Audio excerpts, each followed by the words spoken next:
Okay बेटा, सो बस हमारा ये लास्ट क्वेश्चन रह गया है, क्वेश्चन 7 का सी पार्ट। अच्छा, इसके अंदर इन्होंने हमसे क्या बात बोली है? इन्होंने हमसे ये बोला है कि हमें गेट वर्ड जो है वो बेसिकली उसका मॉड्यूल के लिए हमें कोड लिखना है। और इस मॉड्यूल में हो क्या क्या रहा है? इस मॉड्यूल में हो ये रहा है कि इसको हम कॉल कर रहे हैं with a parameter representing the position of the first character of the word in F N string. तो एफ एन स्ट्रिंग के अंदर जितने भी वर्ड्स मौजूद हैं उनमें से किसी भी एक वर्ड के स्टार्टिंग जो पोजीशन है वो एफ एन स्ट्रिंग के अंदर यानी कि जो है उसको हम गेट वर्ड में पास करेंगे। सही है। और उसके बाद ये क्या करेगा बेटा? एफ एन स्ट्रिंग के अंदर जो उस पोजीशन से जो वर्ड शुरू हो रहा होगा ये उस वर्ड को, पूरे वर्ड को रिप्रेजेंट प्रिंट करेगा या वो करेगा, रिटर्न करेगा। ठीक है। यानी मिसाल के तौर पे अगर एफ एन स्ट्रिंग के साथ के अंदर सेव हुआ है हॉट एंड कोल्ड, और अगर मैं गेट वर्ड 9 पास करता हूँ तो यहाँ देखो 1 2 3 4 5 6 7 8 और 9, 9 के ऊपर क्या आ रहा है? सी आ रहा है। तो सी से लेकर डी तक, COLD कोल्ड, ये क्या होगा? रिटर्न बैक हो जाएगा। इसी तरीके से अगर मैं यहाँ पे पास करता हूँ 1 2 3 4 5, अगर मैं ये कहता हूँ गेट वर्ड और उसके साथ मैं लिख देता हूँ 5, तो A एंड D पूरा आना चाहिए। सही है। तो ये काम हमने जो है ना वो करवाना है ये इस गेट वर्ड के फंक्शन से। तो इस चीज़ को अगर आप समझ गए हो तो उसके लिए कोई ज़्यादा मुश्किल काम नहीं है, बहुत आसान सा कोड है इसका। इसमें सिंपल हमने करना ही है कि रिपीट का लूप लगाना है, और पोजीशन जो आएगी फंक्शन के साथ हमने उसको क्या करना होगा? हमने उसको काउंट करना है, सिंपल। और जब तक काउंट करना है जब तक स्पेस नहीं आ जाता या फिर कंप्लीट स्ट्रिंग नहीं हो जाती। यानी कि अगर मैं लास्ट वर्ड पास कर रहा हूँ तो लास्ट वर्ड से अगर मैं देखूंगा तो 10, सॉरी, ये पोजीशन है 9, ये है 10, ये है 11 और ये है 12। तो 12 पोजीशन तक जो है ना वो हमें लूप चलाना होगा, यानी लेंथ ऑफ द स्ट्रिंग। और अगर मैं सेंटर वाला कोई वर्ड पास कर रहा हूँ एंड, मिसाल के तौर पे, तो ये एंड होगा फिफ्थ पोजीशन से, तो फिफ्थ, सिक्स और सेवन तक चलेगा। जैसे स्पेस आएगा प्रोग्राम को हम क्या कर देंगे? टर्मिनेट कर देंगे। सही है जी। तो ये काम हमने करना है, तो उसके लिए हमने क्या करना होगा? कोई बहुत मुश्किल काम नहीं है। मैं यहाँ पर अगेन कुछ जगह छोड़ देता हूँ डिक्लेरेशन वगैरह की। मैं स्टार्ट करता हूँ काम रिपीट से।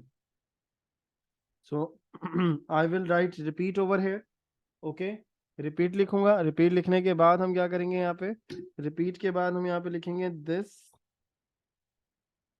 4, और उसके बाद हम यहाँ पे लगा लेते हैं मिड का फंक्शन डेफिनेटली। अच्छा, एक और चीज़ मुझे यहाँ पहले करनी है ताकि आपको कंफ्यूजन नहीं हो। मैं यहाँ पे फंक्शन को कॉल करवा रहा हूँ, तो let me write here function, then I will write get word, और उसके अंदर हम लोग यहाँ पे दे देते हैं पोजीशन। ठीक है जी, जो भी वर्ड पोजीशन होगी या करेक्टर पोजीशन बोल देते हैं हम इसको, CH पोजीशन। सही है जी, करेक्टर पोजीशन हो गई। ठीक है जी, और ये आ गया आपके पास integer.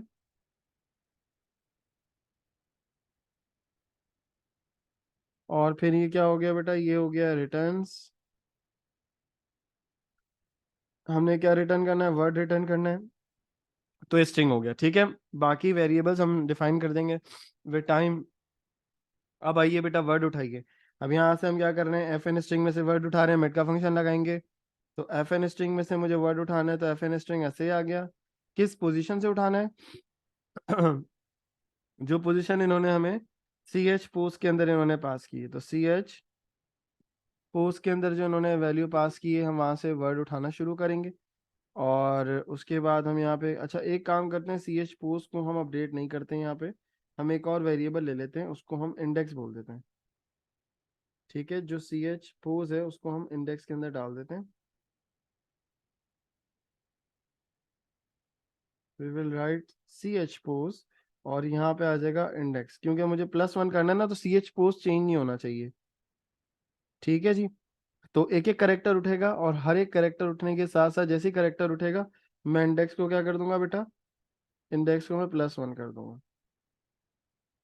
Index is equal to index +1। तो अब इस तरह से देखो कि अगर जैसे मिसाल के तौर पे हमने 5 पास किया, तो फिफ्थ फिफ्थ पोजीशन से एक करेक्टर उठा। सही है, तो इसके अंदर ए आ गया। फिर उसके बाद लूप दोबारा चलेगा, तो 6 पोजीशन से उठेगा, एंड फिर 7 पोजीशन से उठेगा। सही है, 7 पोजीशन से जैसे ही उठेगा अब हमने प्रोग्राम को क्या कर देना है? टर्मिनेट करना है, यानी लूप को क्या करना है, हमने टर्मिनेट करना है। तो अनटिल करके लिखेंगे बेटा हम, अनटिल, और अनटिल करके हम यहाँ लिखेंगे कि जब तक चलेगा जब तक दिस चार जो है वो बराबर किसके नहीं हो जाता, जब तक दिस चार स्पेस के बराबर नहीं हो जाता। सही है। और जो हमारे पास इंडेक्स है, क्योंकि इंडेक्स प्लस वन हो रहा होगा ना हर दफा, तो इंडेक्स से 7 टाइम के बाद जब ये इंडेक्स की वैल्यू आई होगी तो ये 8 आई होगी। ठीक है। तो हम ये करेंगे कि जैसे ही इंडेक्स ग्रेटर या ये ग्रेटर नहीं हो जाता किसके, ग्रेटर नहीं हो जाता लेंथ, और उसके अंदर हम क्या लिख देंगे यहाँ पे बेटा, उसके अंदर हम यहाँ पे लिख देंगे, उसके अंदर हम यहाँ लिख देंगे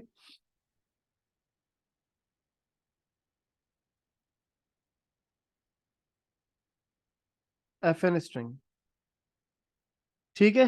तो जैसे ही इंडेक्स, क्योंकि 7 तक जब डी उठ चुका होगा तो इंडेक्स के अंदर अपडेट हो चुका होगा 8, तो 8 इज ग्रेटर देन, तो अच्छा इस केस के अंदर तो खैर हम यहाँ रोक नहीं रहे, तो इसलिए इस केस को यहाँ पे डिस्कस करना फजूल है। इस केस को हम ये कह सकते हैं कि इस यानी कि जो एंड वाला जो केस है, यानी 5, 6 और 7 की जब हम बात कर रहे हैं बेटा, तो यहाँ पर हमारे पास दिस चार के अंदर क्या आ चुका होगा, स्पेस आ चुका होगा ना। 7 पोजीशन डी उठने के बाद जब वो 8 के ऊपर जब वो करेक्टर उठाएगा तो क्या हो चुका होगा, स्पेस आ चुका होगा, तो स्पेस की वजह से प्रोग्राम रुक जाएगा। लेकिन लेकिन जब हम बात करेंगे हॉट एंड कोल्ड वाले की, यानी कि जब मैं कोल्ड से वैल्यू को उठा रहा हूँ, तो इंडेक्स के अंदर 9 पोजीशन से वैल्यू उठना शुरू हुई होगी, 9 पे उठेगी, फिर 10 पे उठेगी, फिर 11 पे उठेगी, और फिर 12 पे उठेगी, लेकिन 12 टोटल लेंथ 12 है। लेकिन जैसे ही 12 उठेगा तो उसके बाद इंडेक्स क्या हो चुका होगा, 13 हो चुका होगा। तो प्रोग्राम हमने जब रोकना है जब 13 ग्रेटर हो चुका होगा। सही है। इसलिए यहाँ पे मैंने इंडेक्स ग्रेटर रखा है, इक्वल टू नहीं रखा, क्योंकि कुछ बच्चे इसमें जो है वो कंफ्यूज हो रहे होंगे, इसलिए मैंने ये चीज मेंशन भी कर दी है कि मार्किंग स्कीम में थोड़ा डिफरेंट हुआ हुआ है, यहाँ पे मैंने डिफरेंट तरीके से किया है ताकि आपके लिए काम को आसान कर दूं। सही है बेटा। और उसके बाद जब ये प्रोसेस कंटिन्यू हो जाएगा, अनटिल करके हमने ये बात बोल दी, उसके बाद फिर हमने क्या करना है, उसके बाद हमने जो है वो करेक्टर को उठाना होगा। और करेक्टर को हम कैसे उठा सकते हैं, तो एज वी नो दैट कि अगर लास्ट करेक्टर होगा तो 13 तक वैल्यू पड़ी हुई होगी, और अगर जो है वो मिसाल के तौर पे हमने बीच से उठाया होगा, यानी कि अगर मैंने एंड उठाया होगा तो 5, 6, 7 और 8 के ऊपर रुका होगा, हर दफा में इंडेक्स के अंदर जो वैल्यू होगी एक ज्यादा वैल्यू पड़ी हुई होगी। तो मुझे यहाँ पर जब रिटर्न करना होगा, मैं क्या देता हूँ, वर्ड, यहाँ मैं लिख देता हूँ वर्ड। अब क्या करना है, लूप चला लिया, लूप चलाने से क्या हुआ कि total number of, total value पड़ी हुई है हमारे पास किसके अंदर, पोजीशन इंडेक्स के अंदर। इंडेक्स के अंदर हमारे पास क्या मौजूद है बेटा, इंडेक्स के अंदर हमारे पास मौजूद है वो वैल्यू जो कि ए एंड डी तक की है। सही है, अगर मैं ए एंड डी की बात कर रहा हूँ, लेकिन साथ में उसमें स्पेस भी ऐड हुआ हुआ होगा। तो मुझे क्या करना पड़ेगा बेटा, तो मुझे यहाँ मेट का फंक्शन लगाना होगा। यहाँ पर मैं लिखूंगा एफ एन स्ट्रिंग, उसके बाद मैं यहाँ पे क्या लिखूंगा कि किस पोजीशन से उठाना है, तो वो यहाँ C H position already user ने दिया हुआ है कि अगर जैसे मिसाल के तौर पे मुझे एंड उठाना है तो 5 पोजीशन से उठेगा। अब कितने करेक्टर उठाने, 5, 6, 7। सही है, 7 तक उठाने, तो मुझे करना ही होगा, मुझे करना ही होगा कि मैं लिखूंगा इंडेक्स, क्योंकि इंडेक्स के अंदर 8 पड़ा हुआ होगा, -1। ओके। और माइनस करके मैं क्या लिख दूंगा, माइनस करके मैं यहाँ पे लिख दूंगा सी एच पोज। अब देखो, अभी मैं इसी की एग्जांपल आपको यहाँ दूंगा कि सी एच पोज के अंदर क्या पड़ा हुआ है, 5, ये हो गया -1, और इंडेक्स के अंदर क्या पड़ा हुआ है बेटा, 8। 8 -1 कितना हुआ बेटा, 7। सही है। अच्छा, 7 - 5 कितना हुआ हमारे पास, ये हो गया 2। अच्छा, फिर ये दो स्ट्रिंग हमारे पास उठेंगे। अच्छा, लेट मी चेंज इट, कि अगर हम इसे ऐसे कर लें,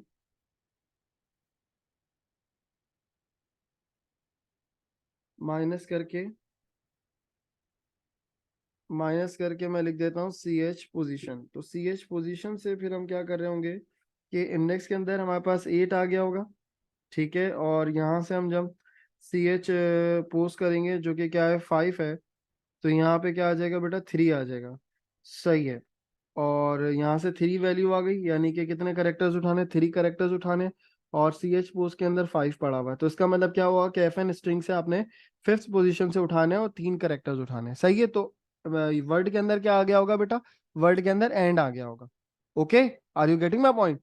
और इसी तरीके से अगर हमारे पास लास्ट पोजीशन होती है, ठीक है, फॉर सपोज हम लास्ट पोजीशन की बात करते हैं, मैं उसको भी चेक कर लेता हूँ। अगर मैं लास्ट यानी हॉट एंड कोल्ड की अगर बात कर रहा हूँ, तो हमारे पास यहाँ पे इसके अंदर 9 मौजूद होगा, इसके अंदर भी 9 मौजूद होगा, और इसके अंदर हमारे पास आ चुका होगा 13। तो 13 - 9 कितना होता है बेटा? 13 - 9 होता है 4। ठीक है, तो इस केस के अंदर भी हम क्या कर लेंगे, 4 कैरेक्टर्स उठा लेंगे, तो COLD कोल्ड आ जाएगा। सही है, तो -1 वाला कॉन्सेप्ट छोड़ दें। ठीक है, अच्छा ये होता है, देखें हम भी पढ़ा रहे हैं कब से, लेकिन चीज़ें आपको खुद टेस्ट करनी होती हैं। अगर आप नहीं करेंगे तो आप भी जो है वो इस तरह से मिस्टेक कर देंगे। सही है, तो कुछ रट्टा तो नहीं लगाना हमने, हम समझ के कर रहे हैं, पढ़ के कर रहे हैं, तो आपने उसे देखना होगा कि जब भी आप इस तरह का सवाल सॉल्व करेंगे, so you have to check कि आप क्या जो है वो उसे डिमांड कर रहे हैं। अब यहाँ पे क्या कर देंगे बेटा, अब आप यहाँ पे जो है वो रिटर्न कर देंगे, और ये हो जाएगा वर्ड। तो अब हर दफा में चाहे वो लास्ट वर्ड उठाओ, चाहे वो फर्स्ट बीच का कोई वर्ड उठाओ, ये क्या होगा, वर्ड रिटर्न करेगा। यहाँ पे फिर आप क्या करेंगे बेटा, यहाँ पर अब आप कर देंगे एंड फंक्शन। अब जितने भी वर्ड्स आपने डिफाइन किए उनको यहाँ डिक्लेयर कर दें। अच्छा, मैं यहाँ लिख देता हूँ डिक्लेयर, जो इंडेक्स है ये डेफिनेटली स्ट्रिंग है। ठीक है जी, और बस ठीक है, इंडेक्स हमारे पास यहाँ आ गया इंटीजर। ठीक है, और इसके अलावा CH पोस्ट हमें पास वैल्यू पहले से आ रही थी, इंडेक्स ऑलरेडी है। दिस चार करेक्टर डेटा टाइप हो जाएगा, क्योंकि ये हर दफा क्या उठा रहा होगा, करेक्टर वैल्यू उठा रहा होगा। सही है जी, तो यहाँ क्या आ जाएगा, यहाँ आ जाएगा दिस चार, और उसके बाद हम क्या कर देंगे बेटा, यहाँ पे इसकी डाटा टाइप दे देंगे करेक्टर। ओके, और इसके अलावा वर्ड हम रिटर्न कर रहे हैं, वर्ड को भी कर दें, आप वर्ड को स्ट्रिंग कर देंगे आप। So you will write declare. अब मार्किंग स्कीम में थोड़ा आपको डिफरेंट भी मिलेगा, बट कोई इशू नहीं है, अगर आपको वो समझ आता है तो आप वो भी कर सकते हैं, लेकिन मैंने इसको कोशिश की है कि बहुत आसान करके करवाऊं। यहाँ पे आप लिख देंगे स्ट्रिंग। ठीक है जी, और दैट्स इट। तो यहाँ से जो है वो लूप आपका चलेगा, और जब तक स्पेस नहीं आया था जब तक चलेगा, इंडेक्स अपडेट होता रहेगा, हर दफ़ा में हम डिफरेंट वैल्यू गेट करेंगे, और उसके बाद वैल्यूज को माइनस करके फाइनल जो वैल्यू रिटर्न करनी है वो रिटर्न बैक करा देंगे। ओके बेटा, so that's how you can write this solution of this question. तो अब ये पेपर हमारा पूरा हो चुका है, होपफुली आपको चीज़ें समझ में आ गई होंगी, और अगेन अगर कहीं मुश्किल हो तो आप इसे दोबारा से देख लीजिएगा, और ताकि ये कि आपको सारी चीज़ें जो हैं वो अच्छे तरीके से समझ में आए। इसका जो नेक्स्ट वेरिएंट है, you have to try yourself, और जहाँ मसला हो you can discuss with me, लेकिन कोशिश करें खुद से पहले कोड लिखें। मार्किंग स्कीम को डायरेक्टली नहीं देखेंगे, क्योंकि वो देखेंगे तो वो आपको और कंफ्यूज हो जाएंगे, क्योंकि वो थोड़ा डिफरेंट वे में सॉल्व हुआ होता है, कि आप कह सकते हो कि वो इतना इजीली समझ में नहीं आता समटाइम स्टूडेंट्स के। तो it is the best way कि आप पहले खुद से ट्राई करो, उसको ट्रेस कर लो समटाइम, ताकि कुछ चीज़ें ट्रेस करने में पता चल जाती हैं, जैसे अभी मैंने यहाँ पे की थी। सही है बेटा, so hopefully you have understood. Thank you, अल्लाह हाफिज़।